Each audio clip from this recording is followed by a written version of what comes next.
EVM को लेकर जहां एक तरफ विपक्षी पार्टियां मोदी सरकार को कटघरे में खड़ा कर रही हैं, तो दूसरी तरफ सुप्रीम कोर्ट ने ईवीएम के वोटों का voter verifiable paper audit trail यानी वीवीपैट पर्चियों से 100% सत्यापन की मांग वाली सभी याचिकाओं को खारिज कर दिया है। आपको बता दें कि कोर्ट ने मामले की सुनवाई करते हुए कहा है कि उम्मीदवार चाहे तो चुनाव परिणाम घोषित होने के 7 दिन के अंदर रिजल्ट की दोबारा जांच की मांग कर सकता है। ऐसी सिचुएशन में मशीन के माइक्रो कंट्रोलर की जांच इंजीनियर की तरफ से की जाएगी।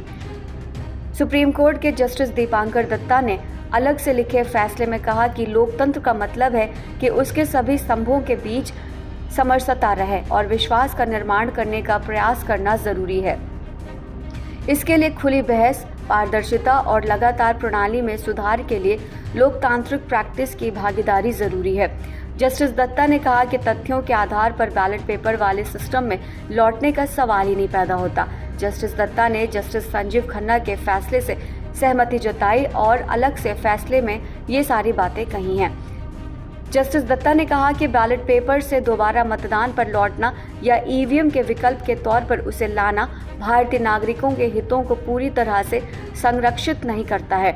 उन्होंने ये भी कहा कि जब तक मौजूदा ईवीएम प्रणाली के खिलाफ पर्याप्त सबूत पेश नहीं किया जाता, तब तक इस पर बने रहने की जरूरत है।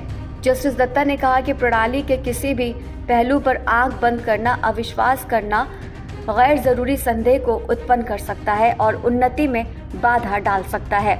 सुप्रीम कोर्ट ने ईवीएम निर्माताओं के इंजीनियर्स को ये इजाजत दी है कि वो परिणाम घोषित होने के बाद दूसरे और तीसरे स्थान पर रहने वाले उम्मीदवारों के अनुरोध पर मशीन के माइक्रो कंट्रोलर की वेरिफिकेशन करेंगे।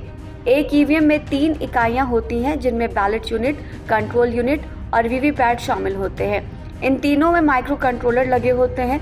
मौजूदा समय में जो व्यवस्था है उसके तहत चुनाव आयोग किसी भी विधानसभा क्षेत्र में 5 मतदान केंद्रों में ईवीएम और वीवीपैट का मिलान करता है। सुप्रीम कोर्ट ने अपने फैसले में कहा है कि जो भी उम्मीदवार दूसरे और तीसरे नंबर पर आता है, अगर उसका आग्रह होगा तो ईवीएम निर्माताओं के इंजीनियर जांच करेंगे।